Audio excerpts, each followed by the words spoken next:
Okay, turn the power off, made sure it's not working. The reason why I have light in here is because I got my trusty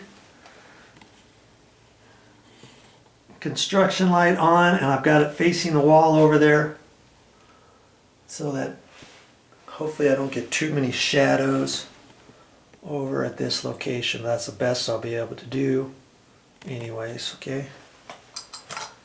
So I'll go ahead and take this light switch cover plate off. I do all this stuff by hand. I don't use that battery operated drill.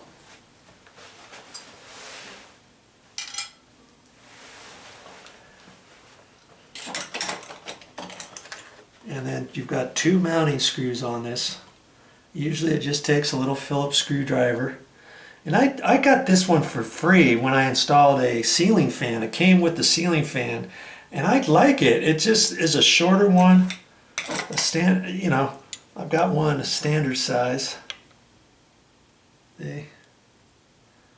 It's got a little bit heavier handle knob on it than this. This is just a little cheapo one. You can get bigger ones like this with bigger knobs for Phillips and standard and stuff, but see, my standard one is just a cheapo 99-cent one too. You don't need to spend a whole lot of money on your tools, as long as you get something halfway decent. I want you to not say I can't afford to do it myself, Joe, because you use too expensive tools. That's not going to happen around here. No sorry, bub. It gives you a little bit of a workout. Okay. We're going to see what we got here. We got a couple wire nuts back in there. We're not going to concern ourselves with those other wire nuts, are we? Not sure. They got a wire nut in there with the two white wires and the ground. I think the ground wires they have behind a wire nut too. They don't really have to do that. They could have used some crimpers.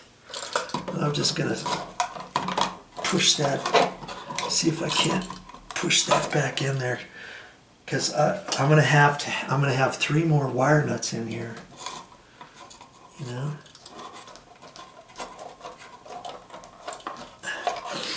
Well, let's just pull this out.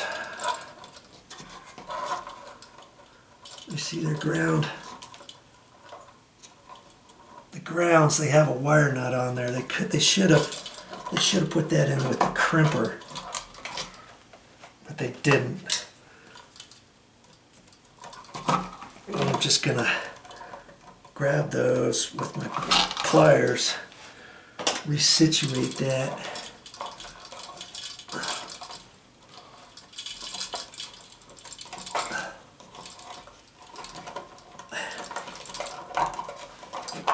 Just doing a little bit of readjusting in there. Now I got more room to finagle my new wires. My new wire nuts back there, because see, this doesn't have any wire nuts connecting to it.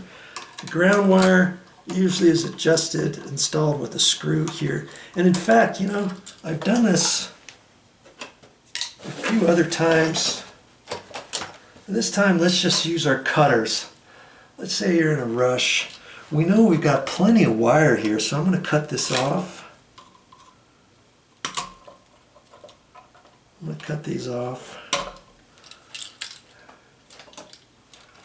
Okay, I can undo this now, I can undo it later, but see on these, if I want to pull them off, there's a couple different ways I could do that. Because I'm going to save this, because this is a perfectly good switch for another time. I can kind of do it like this and keep twisting on that and pull that out. Okay. That was all pushed back in there. Okay, I can do it that way, or if you're going to use this again, if you don't want to do that, you can take a little screwdriver and push it in that. There's a little slot. There's a little slot in there. You see it? Right there. I can push on that, push on it, and that comes right out. So I'm just using my stomach. Pushed on that, and it came right out. See, now, I might not be able to use that one again, but I got it out. So next time when I use this, and if I try that and if it's loose, I can wrap it around the side screw. See, this one still is on there. So I push on that, and see how it just came right out. And that's why you need a little screwdriver like that. I use that for all kinds of stuff. Okay. So this is my switch that I'm not going to use for right now, but I'm gonna end up saving it. I can just leave this little ground wire on there, or I can take it off.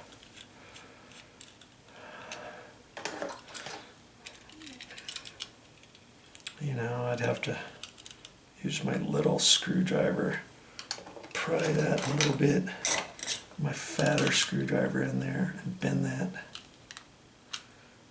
Okay, now I can slide that off. See? Do that too. No sense throwing this away. Forget it. I can reuse this another time. Okay. So I've got one screw that's still attached with the little cardboard washer. My other screw came out, and I'm not quite sure what happened to that screw. It should be on the floor here somewhere.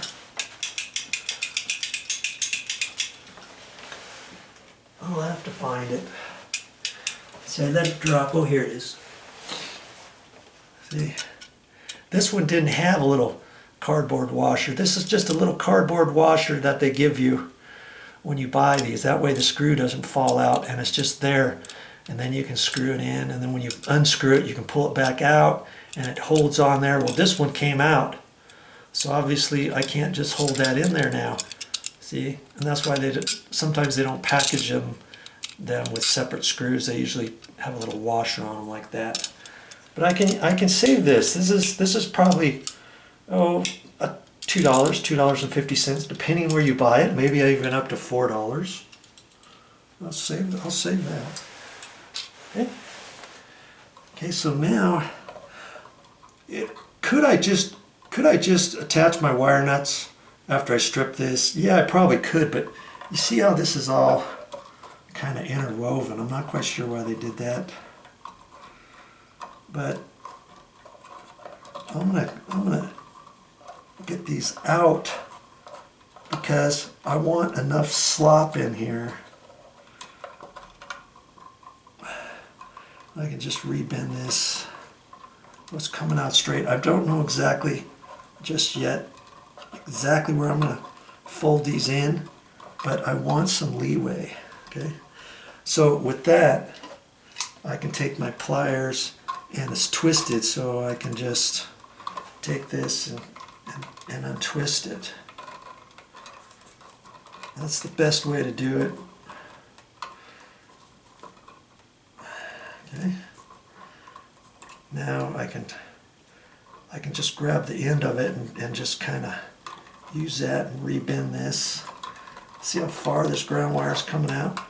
I don't need that far, and I don't want to push it all back in there. Let's say I even got some sheetrock mud in here. I can take that out. See how those big flakes. That gives me more room to push my wire nuts back into the back of this box. You know.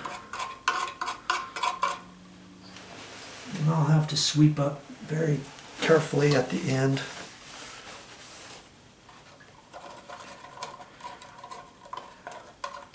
Okay, so I've got all my wires kind of positioned loosely back there now to where I can get one up there, a couple back over there. I'm kind of getting my idea formulated here. And I'm going to make these about the same length because I'm going to use wire nuts for them. I don't need them any longer than that. I could actually cut those a hair shorter, but most electricians frown on that. They like to say, hey, you're supposed to have 6 inches coming out of the wall. Here, see, we got 5 1/2, 5 3/4. That's plenty. I've even done them before where somebody has made a mistake and they're real close, but you don't want them too close to the wall. Then it's harder to finagle everything back in there. Okay, 5 to 6 inches sticking out like that. Okay, all right, that's our next step. You can do this. I know you can. Well, that's all I got for this time, but I'll be back with more videos.